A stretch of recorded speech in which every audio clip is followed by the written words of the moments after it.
Assalamualaikum warahmatullahi wabarakatuh.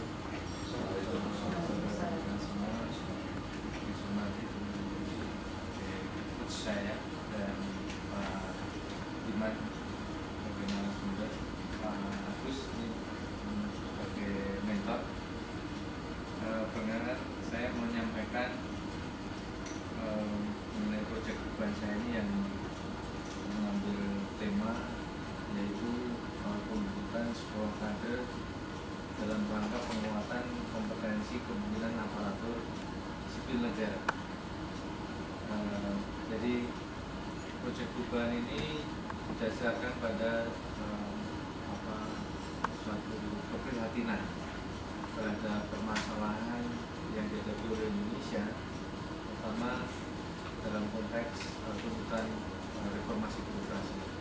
Kalau kita melihat esensi reformasi birokrasi ini adalah sebenarnya merupakan proses transformasi bukan birokrasi saja, tapi proses transformasi kultural dari birokrasi dan masyarakat juga. Nah, kita melihat bahwa meskipun menjadi prioritas nomor 1 dalam RPJMN 2014 dan di dalam RPJP juga menjadi salah satu prioritas ya, untuk membangun aparatur yang profesional seperti itu yang disebutkan dalam RPJP. Tapi kita melihat bahwa capaian di dalam RPJMN ini reformasi birokrasi masih jauh dari yang diharapkan. Sebagian besar sasaran dari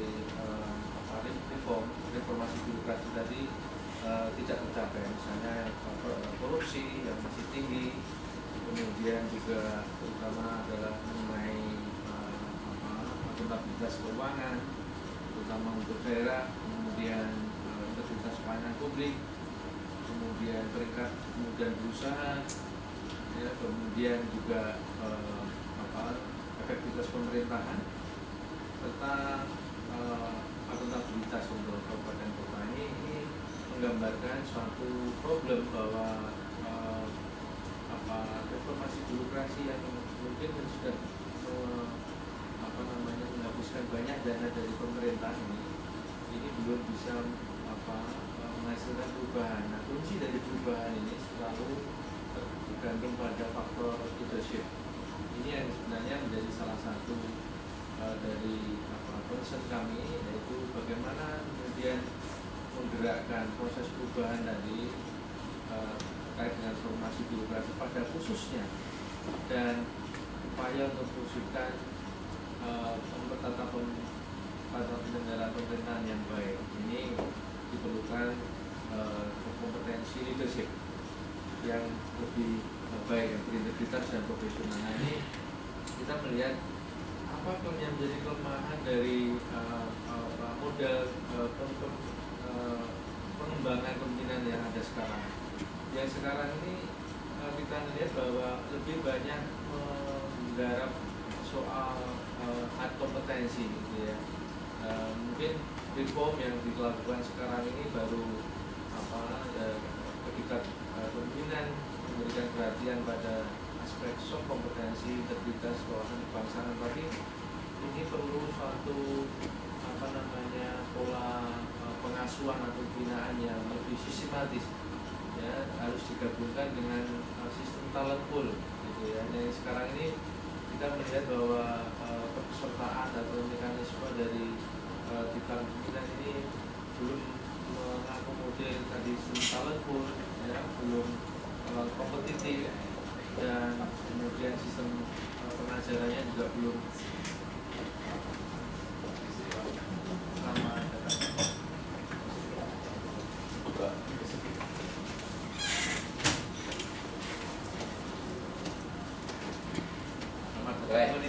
Kita baru mulai 2 menit.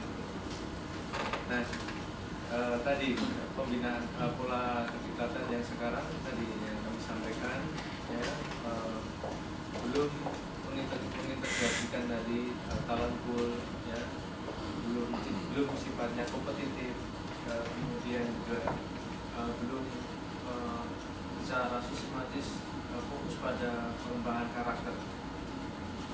Bagaimana yang kita ketahui bahwa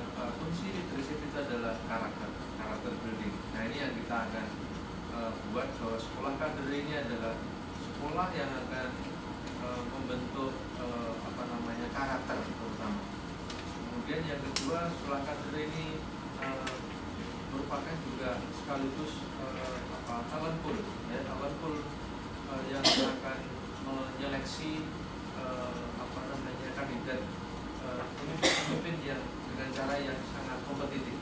Nah ini yang beberapa penekanan dari sekolah kader ini. Di luar negeri mungkin sudah banyak sekolah kader seperti di Prancis, di Jerman, di India yang kita lihat memang bahwa pimpinan-pimpinan strategis di negara-negara tersebut adalah diduduki orang-orang yang persiapkan jauh hari, ya, dengan sistem yang sangat-sangat kompetitif. Nah ini yang kita harapkan nanti Indonesia akan seperti itu. Ini mengutip Warren Buffett yang saya sampaikan bahwa kunci leadership, ya, kesuksesan leadership itu adalah pada karakter. Sudah banyak banyak sekali ini menulis. Nah kemudian untuk itu saya tertarik untuk menyusun proyek perubahan, yaitu untuk sekolah kader.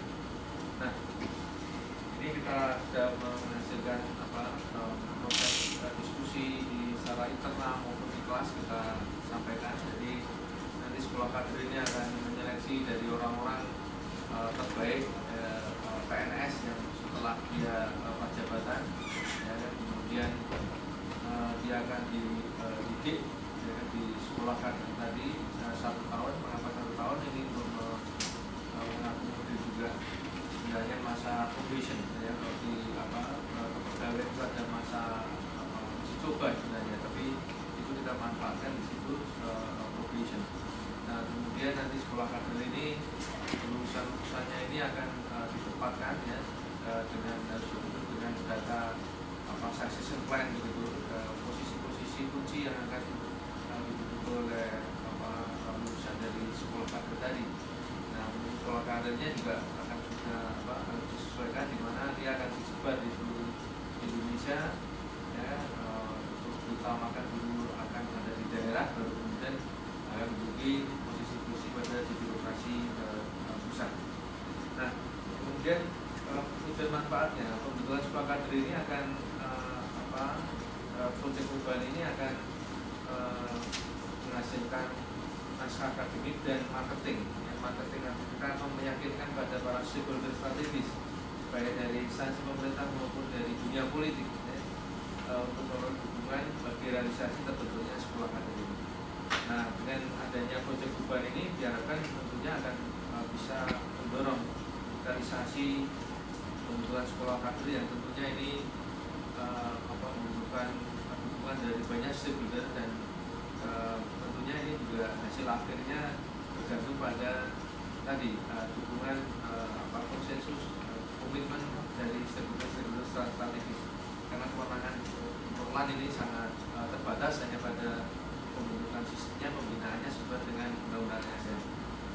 Nah kemudian di ruang lingkupnya nanti akan ada penyusunan naskah akademik, kemudian koordinasi dan konsolidasi internalan dulu, dengan pembinaan tata aparatur dan sebagainya, kemudian melakukan mapping stakeholder mana yang kita lihat sebagai paling strategis, kemudian mana yang mendukung dan seterusnya, kemudian menyusun strategi komunikasi yang efektif. Jadi kita akan menjadwalkan kunjungan dari setelah naskah akademiknya tersusun untuk meyakinkan stakeholder-stakeholder yang dianggap paling strategis. Kemudian setelah hasil dari konsultasi tadi kemudian akan kita laporkan, ya, dan sudah bentuk rekomendasi dan rencana aksi. Nah tentunya untuk jangka waktu 2 bulan ke depan ini kita mungkin hanya akan menyusun sampai pada hasil konsultasi tadi, tapi tentunya ini tidak berhenti di situ. 1 tahun ke depan, ya, kita saya rencanakan masih akan terus melakukan komunikasi, koordinasi dengan stakeholder strategis tadi, sampai kemudian gagasan sekolah kader tadi bisa menjadi nyata, paling tidak terlihat dari komitmen yang semakin nyata dari para stakeholder. Kemudian konklusinya di sini dari proyek perubahan ini adalah adanya naskah akademik pembentukan sekolah kader kemudian yang kedua adalah hasil konsultasi dari dengan stakeholder strategis, serta rekomendasi rencana aksi dari hasil konsultasi dengan stakeholder ini yang output kunci yang akan dicapai dalam waktu 2 bulan ini selama dalam laboratorium kepemimpinan ini. Kemudian setelah itu akan ada tindak lanjutnya, yaitu tadi yang kami sampaikan, yaitu konsultasi dan koordinasi dengan stakeholder strategis. Nah, untuk itu nanti milestone-nya yang akan kita lalui di situ, capaian-capaiannya minggu kedua Maret ini kita akan sudah berlalu. Terlaksananya diagnosis kebutuhan sekolah data itu sudah kita lakukan. Kemudian yang kedua tercapainya dukungan sponsor dan mentor. Ya. Kemudian yang ketiga naskah akademik kebutuhan sekolah data ini minggu 2 April ini. Kemudian pelaksanaan komunikasi dan konsultasi dengan stakeholder kantor sekretariat komite pengarah RB karena belum dibubarkan. Kemudian komunikasi dengan terkait dengan kebijakan pegawai yaitu BKM Menpan. Kemudian yang keenam konsultasi komunikasi dengan stakeholder dari politisi. Seharusnya dengan Komisi 2, tapi karena Komisi 2 mungkin belum terbentuk untuk 2 bulan ke depan dalam laboratorium kepemimpinan, kita akan lebih mendekati melakukan approach kepada partai-partai yang pemenang terbesar. Ini bisa kita lihat calon pendukung pemerintah, misalnya PDIP, PKB, Gerindra. Ini kita akan coba lakukan approach dengan wakil-wakil dari partai politik tersebut. Kemudian yang ketujuh adalah menyusun rekomendasi hasil dari konsultasi tadi. Nah, ini ada yang kelewatan. Ini yaitu di poin yang ke-5 atau ke-6 ini nanti kita juga akan konsultasi dengan Dirjen Anggaran dan Bappenas ini untuk membahas soal dukungan pembiayaan. Kemudian di tata kelola proyek ini kita ada mentor, Prof. Agus sendiri, kepala, kemudian ada Gus, Yuri, proyek itu saya dan ada tim. Nah ini mungkin akan ada penyesuaian karena tim ini sebenarnya tidak ada di bawah kendali saya, tapi sudah dibentuk terlebih dahulu sehingga sifatnya lebih koordinasi. Ini tim ini dipimpin langsung oleh Sestamalan. Nah, identifikasi stakeholder ini kita akan kelompokkan ya berdasarkan kemarin yang sudah kita lakukan. Ada sekretariat komite pengarah RB, kemudian pengendalian BKN, kemudian kelembagaan dari Menpan, kemudian yang keempat partai politik Kongres Suara Terbanyak, maksudnya adalah partai politik pendukung pemerintah nanti ke depan. Yang kelima Dirjen Anggaran dan Kementerian Keuangan. Karena nanti akan ditambahkan mungkin Bappenas ini perlu juga kita gandeng untuk membicarakan soal anggaran, tapi mungkin setelah bisa jadi setelah laboratorium pembinaan, setelah komitmen tadi dari stakeholder kebijakan sudah oke, PKN, Menpan oke, kemudian dari dukungan politik juga sudah oke, kita akan mematangkan itu bersama sama. Kemudian identifikasi permasalahan. Ini tentunya di tahun ini tahun politik, tahun sibuk, mungkin akan sulit menemui wakil dari partai politik yang memiliki pemahaman dan interest terhadap pendidikan kepemimpinan karena mereka juga baru mungkin berkuasa ya di PDIP mungkin, tapi saya yakin karena ini juga banyak yang mantan di Komisi 2 Budiman ya, itu di situ di salah satu caleg ya, di PDIP. Nah, saya pikir itu nanti akan menyambung. Mungkin juga kalau sebelumnya pernah kita diskusikan dengan Topik di Komisi 2, Pak Ganjar itu sekilas tapi belum konkret apa yang mau kita mau tentang sekolah kaderisasi.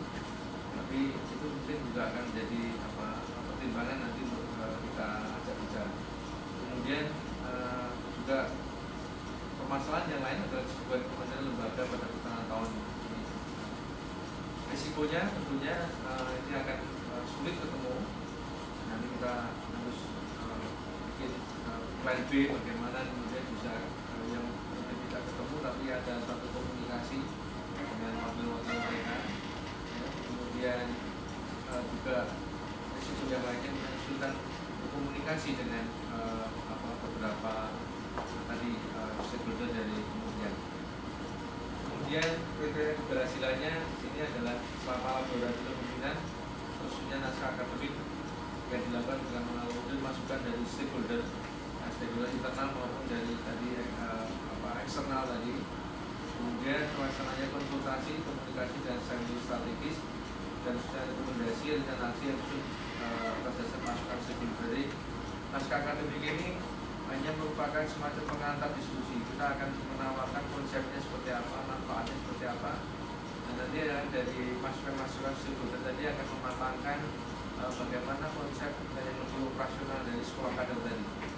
Nah, di akhir ujung konsultasi tadi kita harapkan sudah ada gambaran mengenai bagaimana konten dari sekolah kader itu sendiri, programnya dan sebagainya, maupun dari sisi bagaimana sisi implementasinya, yaitu dukungan anggarannya, bagaimana nanti koordinasi dengan lembaga-lembaga pendidikan yang sudah ada seperti PTN dan sebagainya.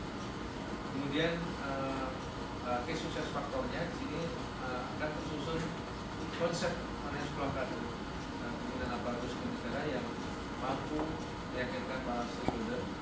Tentunya tidak mudah dilakukan karena mungkin akan banyak kepentingan yang mungkin berbeda, pandangannya berbeda-beda. Ini yang suatu tantangan terbesar, bagaimana kemudian kita bisa meyakinkan mereka mengenai sekolah kader tadi sehingga ada suatu pemahaman yang kurang lebih sama. Dan yang kedua, kunci keberhasilannya adalah ada kesepahaman tadi. Ini penting ya, dari berbagai background ya. Ada background politisi, ada background mungkin sisi keuangan, ada background kepegawaian dan sebagainya. Kita menyatukan pandangan-pandangan dari para stakeholder tersebut. Baik Bapak Ibu sekalian, itu tadi sekilas mengenai proses perubahan ini. Selanjutnya mungkin mohon arahan dari mentor, narasumber, dan terima kasih. Assalamualaikum warahmatullahi wabarakatuh.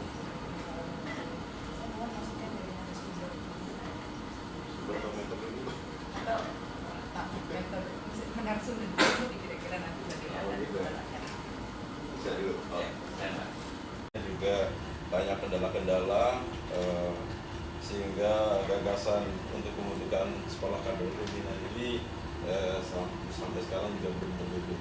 Harapan kami mudah-mudahan dengan suatu katakanlah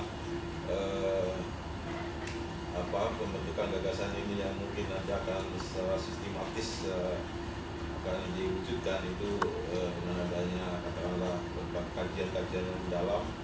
Ini kita harapkan nanti bisa terwujud ya di sekolah kader pimpinan ini. Karena dulu zamannya Pak Kristiadi katanya datang ke Kelan ini membubarkan STIA gitu ya. Nah, mungkin mengganti dengan kader pimpinan tadi gitu ya kan. Waktu itu kan gitu isunya STIA membubarkan, kemudian diganti dengan suatu sekolah kader pimpinan. Tapi belum berhasil, dan kita juga beberapa kali sudah mungkin pimpinan Kelan yang berikutnya juga melakukan pembahasan hal ini ya, tapi nampaknya belum terwujud. Mudah-mudahan saya kalau Pak Agus ini dia terwujud mudah-mudahan ya. Jadi ini ya ini memang saya pengalaman juga ya, ini pengalaman saya pada waktu saya selama pada waktu itu terjadi suatu hal yang orang tidak percaya pada STPDN karena pada waktu terjadi ada mahasiswa yang banyak banget meninggal gara-gara kekerasan pada waktu itu, sampai itu dibahas di DPR pada waktu itu. Dan saya ingat persis pada waktu itu saya mewakili kepala untuk di DPR, dan dukungan dari para politisi di DPR Komisi 2 pada waktu itu sangat kuat sekali. Bahkan saya diminta di Kelan sanggup enggak kalau misalnya mengambil alih STPDN waktu itu gitu. Nah, saya ditantang begitu ya saya bilangnya sanggup aja gitu. Begitu pagi-pagi muncul di koran kan, katanya Sistama itu mengatakan bahwa LAN sanggup untuk mengambil alih apa itu STPDM ya, karena memang dukungan pada waktu itu dari asosiasi Apexial masalah itu, kebetulan beliau juga tamatan LAN mengatakan bahwa di daerah itu sebetulnya kader-kader pimpinan yang menurut beliau lah, ini nggak tahu subjektivitas atau tidak itu tamatannya STIA LAN itu sebetulnya lebih bagus daripada mungkin STPDM itu, karena mereka itu ruang lingkupnya dianggap itu hanya dalam negeri saja gitu ya, sedangkan kita sifatnya itu adalah lebih umum, jadi tidak hanya merasa ini orang departemen dalam negeri saja, karena yang dibutuhkan di daerah sekarang ini adalah mereka yang sudah berpikir komprehensi, lebih luas pandangannya dan sebagainya, tidak seolah itu dalam negeri saja gitu. Jadi pada waktu itu muncul di koran, tapi waktu itu memang ya kami juga lapor kepada pimpinan, tapi pada waktu itu ya karena kita menghadapi gajah lah istilahnya gitu, kita menghadapi gajah dan sebagainya, ya agak berat juga gitu ya kan. Tapi dukungan politis pada waktu itu sudah sangat kuat sekali, terutama di Komisi 2. Kehilangan momentum ya? Iya, kehilangan momentum waktu itu, karena begitu saya lapor, waduh kita menghadapi gajah gitu, jadi ya, saya agak berat gitu. Padahal pada waktu itu dukungan dari Apexi, dari DPR Komisi 2 waktu itu Pak Insinyur siapa itu yang itu yang Komisi 2-nya, kemudian dari yang lainnya itu sudah sangat mendukung gitu ya. Jadi gagasan ini tinggal mungkin waktu itu merealisasikannya bagaimana ambil alih dan sebagainya. Nah itu kita menjadi kuat pada waktu itu, karena memang harapan bahwa kader pimpinan ini dibentuk oleh LAN saja gitu, satu artinya jangan sampai SPDN juga dapat menjalankan bikin kader pimpinan untuk aparatur gitu, satu pintu saja, satu tangan gitu maksudnya gitu. Ini pengalaman mereka dan dukungan mereka sangat kuat sekali. Dengan ASN sekarang? Ya, dengan ASN mungkin lebih kuat lagi gitu. Jadi ini persoalan-persoalan yang pernah dihadapi. Jadi saya kira ini mungkin memang betul, jadi dukungan politis ini sangat penting di dalam rangka membentuk kader pimpinan ini. Tapi juga saya kira kalau mudah-mudahan dengan apa yang ingin disampaikan Pak Taufik ini mengenai kader pimpinan ini, saya kira perlu adanya suatu katakanlah ya kajian yang lebih komprehensif, lebih dalam mengenai ini, terutama tadi masalah katakanlah berapa lama kader pimpinan ini kemudian disapa, target grupnya dan sebagainya. Sebenarnya ini perlu diperjelas lagi dan perlu disosialisasikan. Saya tadi saya katakan Pak Taufik bahwa target grupnya adalah seperti mereka sarjana yang diterima kemudian perdebatan tahun gitu ya, konsepnya demikian, kemudian nanti disebar kemana-mana dan sebagainya. Ini saya kira ini mungkin kajian-kajian ini memang perlu diperdalam lagi dan nanti disosialisasikan kepada berbagai pihak stakeholder. Dan memang yang menjadi persoalan adalah dari dukungan dari katakanlah para politisi di parlemen itu, DPR Komisi 2 itu sangat penting, dan saya yakin bahwa terutama kalau seperti katakanlah Komisi 2 pada waktu itu yang Pak Ginanjar dan sebagainya, atau persis itu ya, karena pada waktu itu membahas Pak Ginanjar, kemudian Pak yang dari tamatan Milan juga saya bahas waktu itu Komisi 2 Agun itu ya. Jadi saya kira masih banyak orang-orang di DPR yang mungkin pemikirannya masih katakanlah mendukung gagasan kita. Jadi saya kira kalau mudah-mudahan mereka nanti dalam pemilihan parlemen 2014 ini juga nanti mereka masih ada yang duduk di sana, sehingga mungkin masih ingat ya bagaimana mereka itu sangat mendukung terhadap gagasan itu membentuk salah satu pimpinan tadi. Jadi pikir saya itu, jadi mungkin yang kami harapkan bahwa ini mungkin proposal atau katakanlah kajian ini diperlengkap lagi gitu ya, dengan kemudian siapa yang menjadi target grupnya dan jangka waktunya dan sebagainya, dan alasan kenapa kader pimpinan itu dibentuk. Karena memang kita dapat dikatakan sekarang ini ya, kalau kita dengar orang-orang mengatakan bahwa kita sekarang ini di birokrasi itu sangat istilahnya ya mungkin dalam kaitannya kepemimpinan sekarang ini sangat itu ya kekurangan sekali gitu ya, lemah sekali lah ya. polisi sekarang ini, ya, terutama di daerah-daerah sekarang ini, apalagi dengan sistem politisasi birokrasi yang sekarang ini, bahwa kader-kader pimpinan yang di daerah itu sekarang seperti merupakan kurang mendapat perhatian gitu ya, dengan politisasi birokrasi. Jadi saya kira kader-kader pimpinan tetap dengan sistem pemerintahan daerah atau otonomi daerah sekarang ini memang sangat diperlukan kader-kader pimpinan yang betul-betul katakanlah punya suatu katakanlah jiwa korsa yang sama dan sebagainya, punya semangat yang sama di antara daerah-daerah, sehingga dengan demikian ya kader-kader pimpinan daerah itu betul-betul baik dan tidak egoisme kedaerahan saja gitu ya, mungkin betul-betul mereka itu ya kader-kader pimpinan daerah yang betul-betul punya visi misi dan sama, karena mereka sejak awal sudah dibentuk mungkin di LAN dan sebagainya, sehingga mereka begitu ke daerah-daerah itu, mereka di antara mereka itu katakanlah hubungan kerjanya, networkingnya itu bagus, sehingga dengan demikian katakanlah ya pembangunan di daerah itu semakin bisa makin baik ya, karena selama ini dirasakan bahwa pimpinan-pimpinan di daerah ini sangat sudah menjadi sangat egoisme sekali ke daerahannya, tidak ada komunikasi satu sama lain dan sebagainya. Dengan demikian mudah-mudahan kalau ini bisa dibentuk, maka kader-kader pimpinan di daerah itu punya visi misi dan mungkin katakanlah pandangan yang sama, pikiran yang sama dan sebagainya, sehingga nanti dalam hal ini katakanlah pembangunan nasional, pembangunan daerah dan sebagainya bisa terkoordinasi dengan baik. Kira ini mudah-mudahan bisa terwujud ya. Kira itu komentar saya. Terima kasih Pak. Mohon masukan dari Mentor. Terima kasih Bu Lili. Jadi Pak Sudiman dan Mas Taufik, ya saya nambah saja apa yang dikatakan Pak Sudiman. Ini kan mau jual ya gagasan tentang sekolah kader ya. Kita kan sudah memulai di sini mendorong wacana itu mungkin sekitar setengah tahun. Jadi saya sendiri melihat progresnya begitu lambat ya, karena banyak faktor ya. Oleh karena itu kan nanti challenge yang dihadapi Taufik ini kan bisa banyak. Tadi sudah menjelaskan tentang kira-kira stakeholders. Dulu ketika saya bicara sama Pak Aswar sama Pak Eko tentang ini kan mereka menyambut ya, dan baik, dan menjelaskannya dalam rapat komisi ini pengarah reformasi birokrasi nasional. Nah itu kan ada Pak Dias Rashid, ada Pak Gamawan, ada Pak Kuntoro, yang dipimpin oleh Wapres, kan mereka menyambut baik itu ya gagasan itu dan minta segera ditindaklanjuti. Nah tapi ini kan kita tahu akan terjadi pergantian ya, kepemimpinan. Jadi kita tidak tahu dari nanti strukturnya seperti apa, pengambilan keputusan tentang yang kayak begini ini, karena ini tinggal sampai Oktober ya.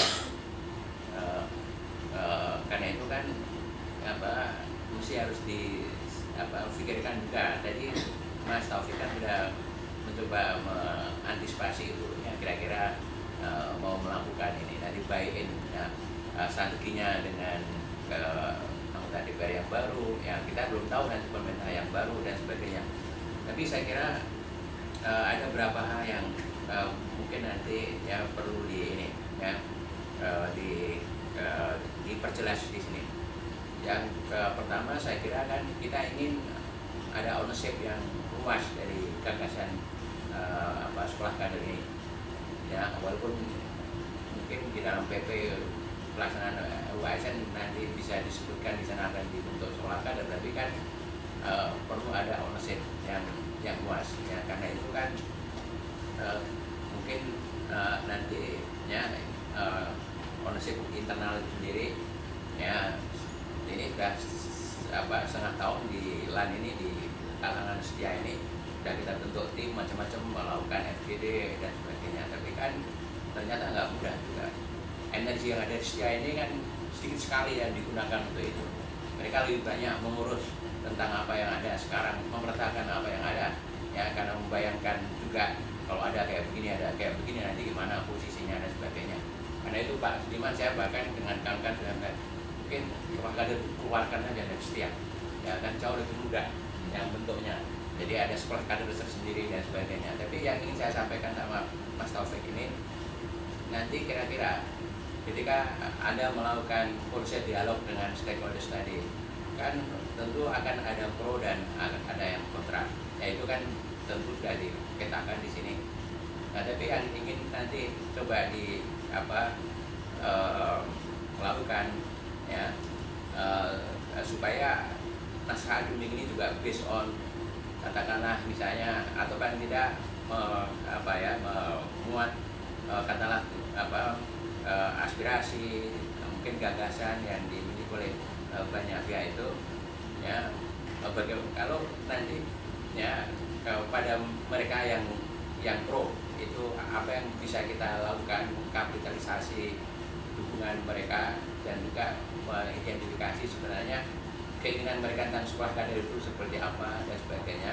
Jadi bagi yang kontra itu kemudian apa yang harus kita lakukan dalam rangka memitigasi risikonya itu ya. Jadi itu yang saya kira mungkin perlu